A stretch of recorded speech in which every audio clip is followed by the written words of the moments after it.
Good afternoon. So our topic this time is what is addiction. So have you experienced in your life that someone told you through online that you're an addict? So naging addict ba kayo sa buhay niyo? I think for me, based on my experience and observations, there are so many types of addictions. So, I think there are addictions that you can refer to as addict ka ng isang gamot. Like for example, in the Philippines, it's so known, it's so common. Addictions for marijuana and addictions for shabu. And sa my case ko, ano ba addiction mo, ma'am? Pag-ibig. I think I strongly believe there is also an addiction for love and addictions na pwede din siyang obsessions. Ako addict ako folks to become a perfect person last year, pero ngayon hindi ko na ganito rin pa rin. Kaso lang masakit na sa ulo na ayoko nang gawin.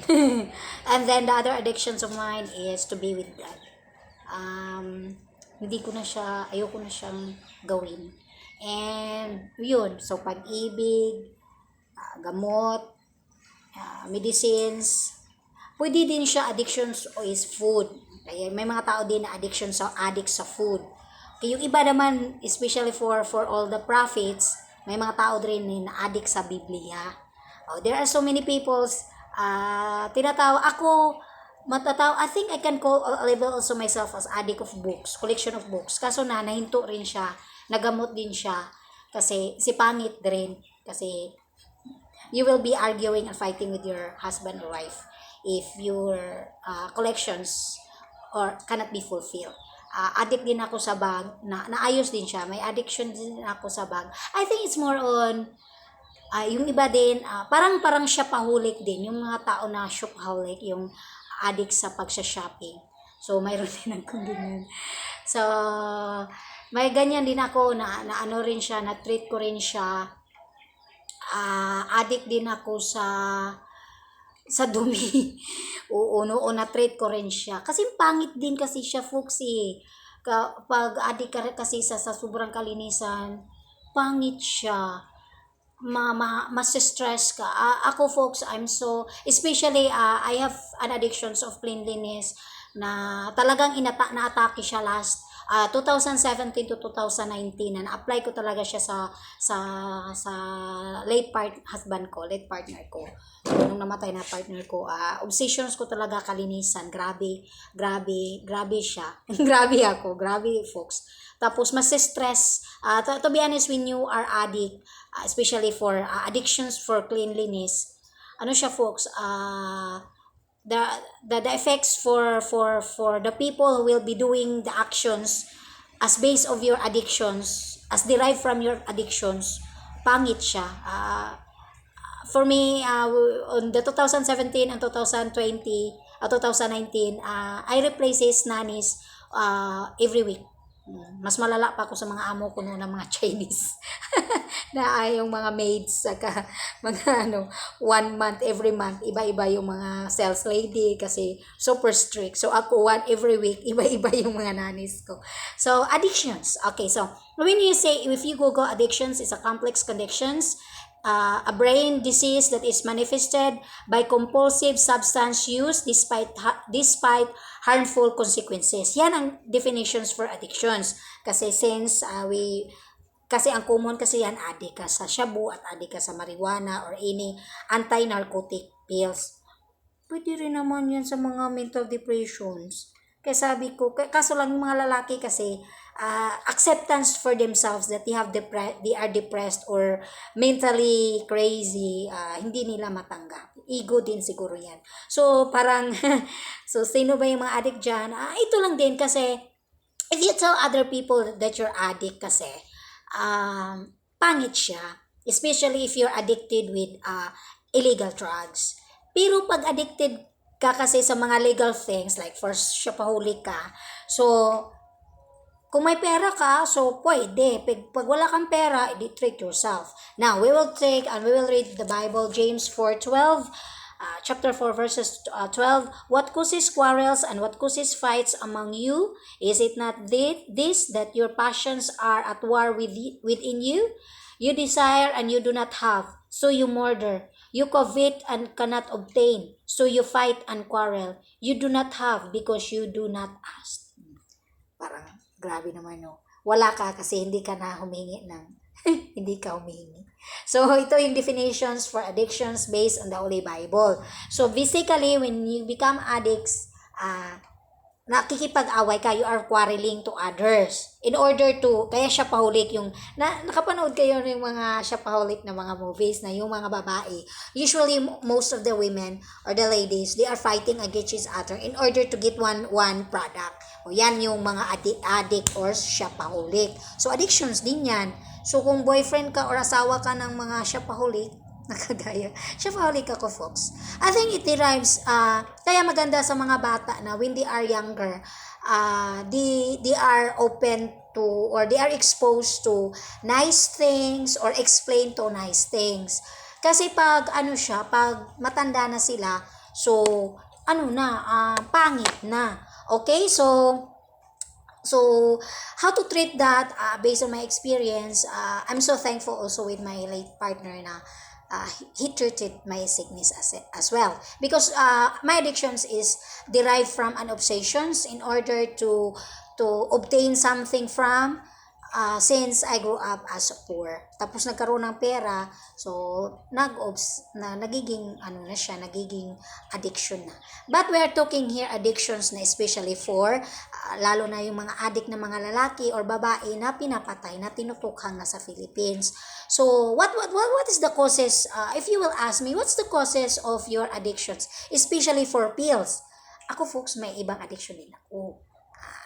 Addict ko sa deck. So it derives, basically, if you are an addict person, may mga sex pornography din. So addict din sila sa sex pornography, sa mga video. So ganito lang din. I think it's more on, especially sa mga bata, ito lang yung kasagutan ko dyan if you're addict with sex pornography.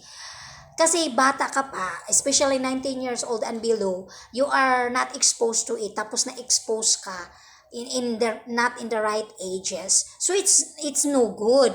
So magiging the manifestations, especially if you're addict for sex pornography, is manginginig ka, na mag-hallucinates ka, na kung kasi folks, mag-hallucinates ka kasi folks, hallucinations disorder already. It's not a hallucinations that is normal for boyfriend and girlfriend or husband and wife. Has hallucinations in such a way that you are hallucinates with someone that is not your boyfriend or you're not your girlfriend. O pangit yun. Ako, folks, so sabi ko nga sa ex-boyfriend ko, hindi ba niya ako mahal? Kasi parang ako lang yung para lumalabas, nag-a-appear yung, may isang video ako dyan na my title is Girlfriend Turned Sunniness. Sunniness means maniacs. And loves schizophrenia kasi hallucinations na sabi, akala ko boyfriend ko siya, so kasi nagsabi naman siya sa akin ng I love you, but we just ended that way. Hindi siya nag longer conversations and communication, so pangit siya. So, nagiging hallucinations disorder tuloy ako. Kaya sabi ko, gusto kong makita siya ng personal. Pag may pera ako, puntahan ko yan sa restaurant niya. Tsaka, aawayin ko talaga. Kasi lumalabas ako na hallucinations disorder of a man. And then, because I thought that he was my boyfriend. And it turned out, it's none. So, pangit siya, folks, no? Kasi pag folks, pag addictions ka, mag-hallucinates ka eh. Tapos, maniacs ka eh. Tapos, yan, kaya nadala ako sa doktor. Tapos, sabi ko sa doktor, Dok. Pero, I'm so thankful with my spirits. That's why our physical human body has a physical body, has a soul, has a spirits. Spirits with letter S. Marami yung spirits. Spirits to fight against diseases and fights against healing, tsaka believing in God. Kung wala ka talagang Diyos, folks, pagsasakit ko na dumapo sa akin last year, talagang wala na, folks. Nandun na si ma'am sa daan, nagpalaboy-laboy na. Nire-rape na or ano bang nangyayari sa akin sa daan. Kasi masyado na siyang bangag. Okay, bangag. Iba din yung delusionals. Nag-explain ako ng delusionals pero addiction tayo. Addictions meaning you have a disease in one's specific something. Okay? You have a disease of one specific something. Okay, so addictions niyo, so kung may mga addict kayo nakilala dyan, you ask them, sir, ma'am, what makes you addicted to? Oh, kasi yung utak ko, ma'am, hindi ko na kaya. Visit the nervous psychiatrist or health centers. You can ask from them. May mga doktor man dyan na, ma'am, I have delusional na ako, hallucinations disorder na ako. Kasi all the doctors, if you are the all the doctors didn't know that whatever your sickness is or diseases is. So if you will not tell them what is your diseases, they cannot prescribe you with any medicines. Okay? So, and then, hindi rin pwede na pupunta ka lang sa butika at sabihin mo na, sir, ma'am, can I buy an anti-narcotic pills? Tapos sabihin naman na, wala na, baliw na si sir. Huwag naman ninyong i-judge. Once a disease is a disease. It's a serious matter. Yung sa Philippines lang, sa government, sa Philippines kasi, hindi ko maintindihan sa Philippines why we are against, the government is not so really supportive with all the Filipinos with mental disorder. That's why I'm trying to work hard with my YouTube channel in order for my government leader, especially the president or the next president of the Philippines, will really work hard in order for those people, for those Filipino na hindi since birth. Kaya ang maganda rin na mangyayari kasi sa mga mentally disabled person or mentally ill sa school. Kasi sa school, guys, especially in the school, may libre yan na may nagbabudget yung principals and supervisors and superintendents for psychiatrist or psychological assessment. So, ma-confirm talaga yung tao na mentally ill. Pero huwag niyong i-judge.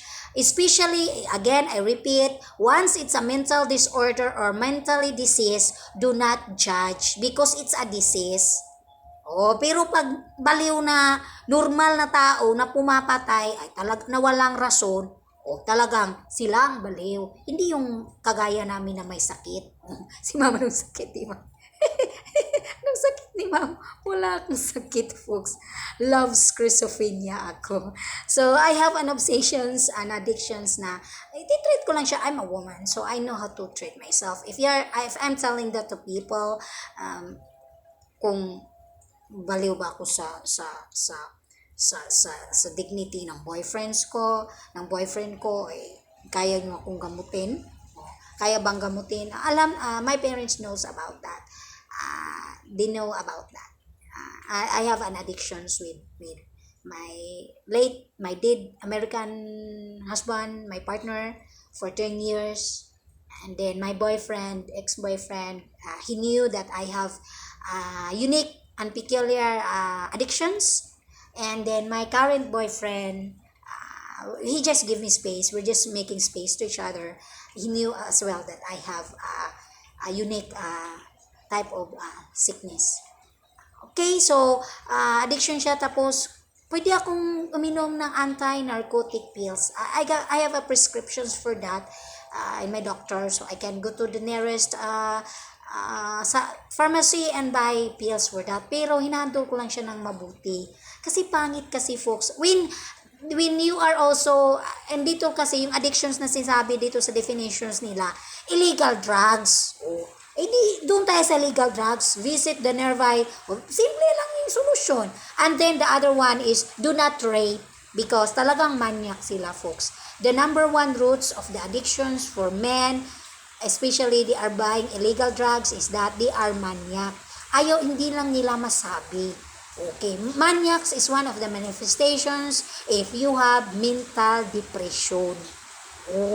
Okay. So, sa akin na yan, based on my experience yan, punta na kayo kasi para wag kayong patayin and never rape anyone. Mag-asawa kayo, sabihin nyo sa asawa nyo, honey, I have an addictions. I am addict with sex.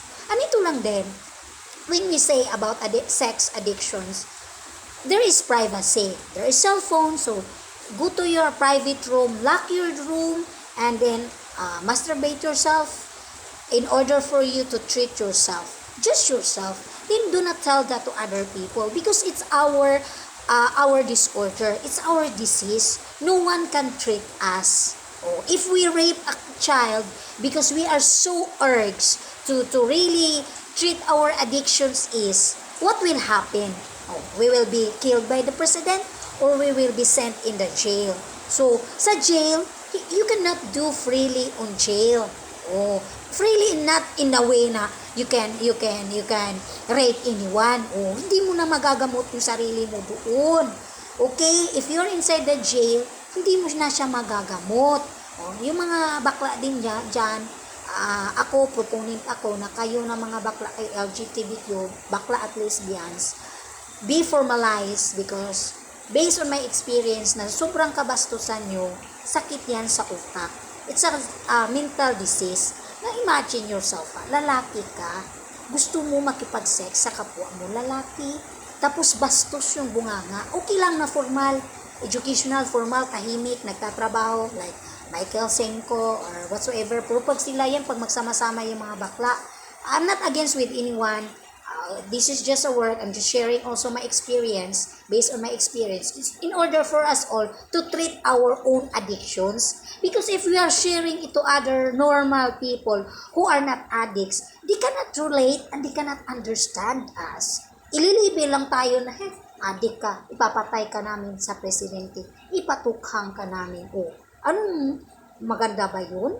O, tapos pag mag-biblical tayo, if you read the Bible, pupunta tayo sa mga pastor natin, i-judge tayo na we are demons, we are devils, we are bad, we are sinners. So, lalo tayong malalala na sinners ako.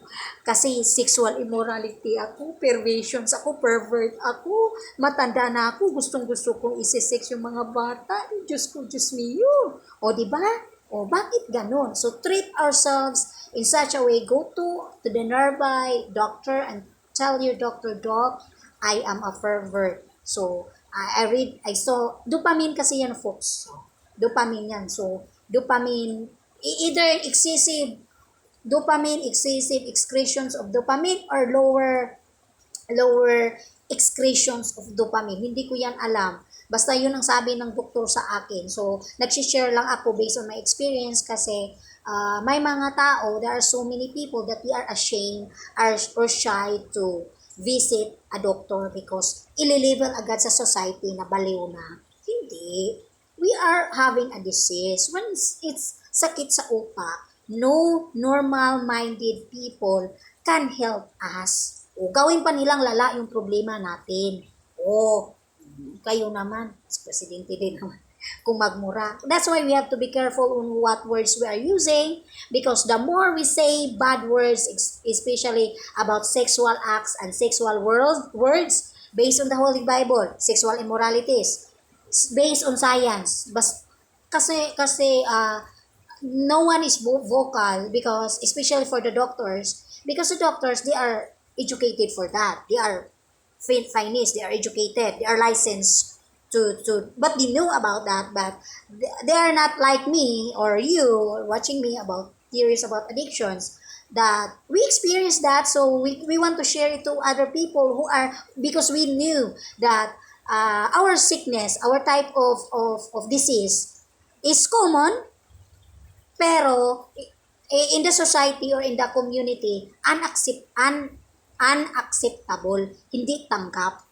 And then, our personal life as well, bastos siya, mawawala tayo ng dignidad. We gonna lose our personality, dignity na, addict na yan si ma'am, addict man yan si sir, may sakit man yan sila. Okay? So ako folks, wala na. Paandar-andar lang yun din sa akin. Pero my family, even my dad and my mom is so watchful for me, especially if my choices of me. Siguro ganito yung karma ko, yung nga Indian, karma ko kasi karma ko because I'm not a fan kasi for iuwan ko, kaya hindi man ako kasi nagbo-boyfriend, namimili kasi ako ng mga boyfriend ko folks. Tapos pag nag-boyfriend ako, bigay tudo ako. So like my ex, my dead partner, ubos yung pera ko. And then my second boyfriend, grabe yung face, naging takbudge ako dahil lang dyan sa addictions ko, love addictions ko. Hindi yan alam ng family ko, but, but na grabe ako sa pag-ibig, magsabi ng talking about love through Facebook last year. And then my current boyfriend, he toned me down, but he knew, I told him about my sickness, and even now, iba kasi yung pag-ibig, folks, sa addiction. Kasi yung addiction, folks, sakit sa utak. Kaya, pangit, tapos hindi ka makatulog eh. Kasi iniisip mo yung boyfriend mo na hindi rin kasi pag hallucinations for long distance relationships, normal lang yun. Pero pag sakit kasi sa utak, folks, madidepressed ka eh, magka-depression ka. I have a depression right now because of my boyfriend that hides from me. So, ganyan ako, folks. He knew my sickness, pero tinitreat ko lang siya because pangit. Pangit siya, folks. Pangit siya. Lumalabas na weird or strange. Tapos, ano ako, folks, the way my ideas through my YouTube channel are all fresh and new but common. Ito lang masasabi ko. Kaya sabi nung I have a lot of followers naman through my Facebook. Ewan ko kung na-miss man nila ako. Sinasabihan nila ako, addict si ma'am. Parang addict. Kasi all my knowledge and wisdoms, it's so high energy. Tapos so above. So parang addict. So, tapos may addictions din ako na to be with God. Kaya pangit siya. Pero common, di ba? Because what's the purpose of religions? Tapos nagpo-promote addictions din. One of my addictions is to promote, I am promoting to canonize my old American man to become saint. So kung normal ka, na hindi ka nakakaintindi ng mga ideas and philosophies of religions and Christianities, what's really the roots and the goal of Christianity, you cannot understand me. Yung addiction siya. Lumalabas na addict ako. And then another one is I'm so addict with idealist, meaning to say fresh ideas, na yung mga ideas ko, folks, ako lang din ang nakakaalam. Pero pag mabasahin mo siya, if you are a fan readers, maganda. But if you are bashers, sabihin ka agad na baliw. So, sa Philippines, kaya I'm trying to explain so that those people who labeled me baliw, they can also, I will say, follow me on my YouTube channel. I explain through my YouTube channel what are the inside of the mind and the inside of the brains of this topic, addict human being. Pag matalino, huwag nyo namang i-level na addict. Normal kaming Kaya, pero I think you need to research also with like Charles Darwin and Albert Einstein. If you are looking at them, truly they look so wala nang liguan, folks, because of too much thinking, na addict sila, addictions in one idea. Like for example, A equals MC squared. Gustong-gusto talaga yan ni Albert Einstein na ipasok sa katawan niya. Tapos sabihin niyo mayroon din ako addictions, angle of depressions. So parang, ma'am, what is angle of depressions? Angle of depressions. That energy will insert it in your body. Talagang yan ang you will say you have a mental depression. Pero pag wala yung angle of depressions na formula inserted in your body, wala ka. And then for A equals MC squared, pag insert siya sa katawan mo, lumalabas is different types of schizophrenia. Plus, God's, ang sa akin, folks, my addictions in life, especially last year, ended me with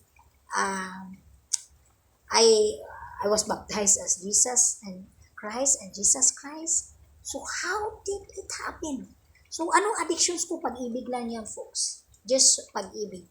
So ang pag-ibig ay nagkakabaliw. It's really real. Pero sa akin siya, it's the roots of my addiction, especially for the sixth organ of my boyfriends, is that it derives from my dead American, to what happened to his body as well.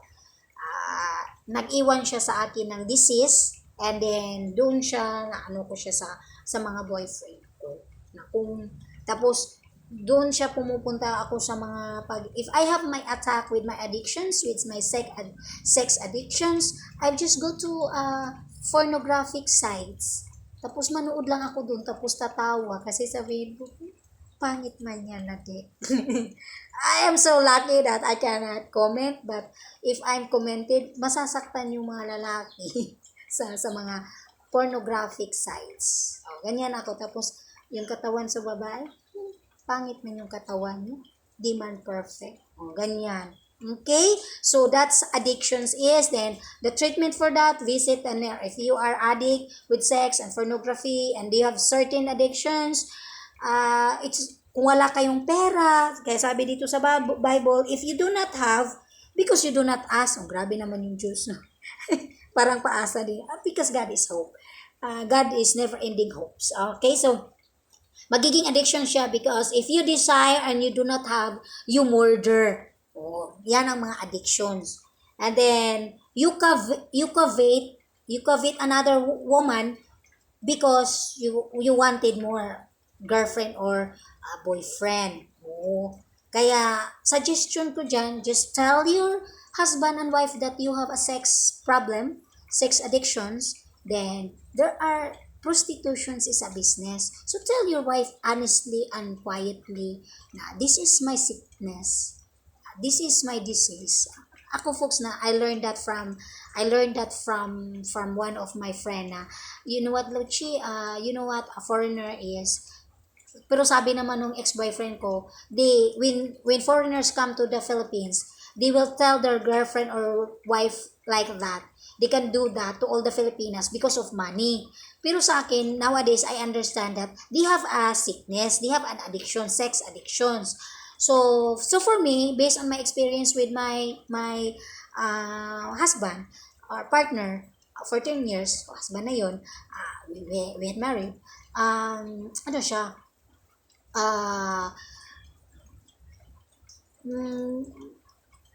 pornography videos treat his sickness na if he tired with me na ayaw niya sa akin na naboboard siya sa sexual acts with me, he will be going to porn sites. Ako din, kasi understanding din naman ako na klase na babae. Okay, so I will provide him naman kasi para in order for him na our relationship will be solid. Na instead of he will be covet other woman, masasaktan ako. Sabi ko naman, it's okay for you to do that. Just don't do that in my area, in my place, in my town. Just do it in Manila. You can travel, buy a ticket, I will buy you a ticket and you go there in order to treat your addictions. May mga lalaki talaga, folks, na ganyan. So, sa mga asawa dyan, please understand para yung family natin, it doesn't cost us trouble. Everything can be all planned and talk in private. Pag magsigawan tayo, maraming makakaalam, nakakahiya. Sakit yan. Once a mental disorder, it's a disorder. Even you are a normal person and you're trying to treat that person, you normal versus disorder, wala kang magagawa. You cannot do anything. Kung maghiwalay kayo, if you're separated, saan pupunta? If you have children, so wala. Then, if the man will rape younger children, perverts, especially for men, older men, trying to rape or to have sex, ngayon, nowadays, even back then, marami na ding mga tinatawag na yam-yam boys, mga ganyan, ngilingig, perverts yan. Old foreigners or male or female, they wanted to have sex with younger children. Because of poverty, because of kahirapan, poor, some of the parents were just allowing their children to do that. And then there are also gays and lesbians, little kids, na tanggap nga ng pamilya, nag-indulge din na nag-chat-chat na ng mga foreigner na mga perverts, then bibigyan lang ng pera. So, sexual immoralities and perversions based on the Holy Bible is a sin. So, kasalanan siya, folks. So, tumutulong ako in order for us all na hindi man tayo mapunta sa langit, or kasi pag mga addictions na kasi sa religions, talagang pupunta tayo sa langit. So, para yung soul natin perfect, dito lang din. So, we will fix that because it's a disease. So, in what way? May mga ideas ako na sinishare in order for us all to treat our addictions, especially for sex addictions and illegal drugs addictions, silently, peacefully, and privately. Because it's our private life. If we are, ako nagsishare na ako sa whole world. Because I'm so proud, ang sa akin lang kasi, for me, especially for my love and dignity schizophrenia, I'm so proud of it. I'm so proud of it because I can talk to people about it. I can share it with my YouTube channel. And maganda siya na sakit. Not so, sa Philippines kasi, wala kasing mag-hire ng mga, sa Philippines, we are more on educated na dapat 6 guru ka. I think, I remember I remember with my ex-boyfriend, I told him that I wanted in my life to become a sex guru. Sa mga relationships. Okay, so that's how addictions is. We need to treat ourselves privately because no one can treat us unless ourselves. So help ourselves in order for us all to not to be killed. Adik lang kayo, pinatay na kayo, natukhang kayo. Kasi nga, nang rape kayo. Doing violations against the law, especially for rape, talagang papatayin kayo sa Philippines or ikukulong kayo kahit saang bansa. So, treat yourself in such a way that do it privately, secretly, and those people who knew your problem, tell them in order for them to help you. And then, especially it's sex, so the dopamines, I don't understand about that. I'm not a doctor, I'm not an expert, but I strongly believe dopamine, sex kasi folks, sex addiction folks is heart and mind. Yung dopamine. So, hindi ko alam kung anong sikreto dyan. So, again, help ourselves privately and visit your nearby doctors because narcotic pills is prescribed by psychiatrists. So, thank you for watching and please subscribe and free to comments below. And you can, especially for addictions, you can PM me privately in Messenger in order for maybe private matters, to share your problems. Pero pag huwag kasi nakakahiya. So, just watch my video in order for you all to learn how to heal yourself and pray to your God that you will be overcome your addictions. Kung wala tayong pera, contentment is the treatment for that. Huwag tayong magnakaw or damage other properties or steal other properties in order for us to achieve to what we don't have. Kasi addict na tayo or kleptomaniacs na tayo. Gusto natin kunin. Hindi pwede. Okay? So, that's all basically folks and happy raining days.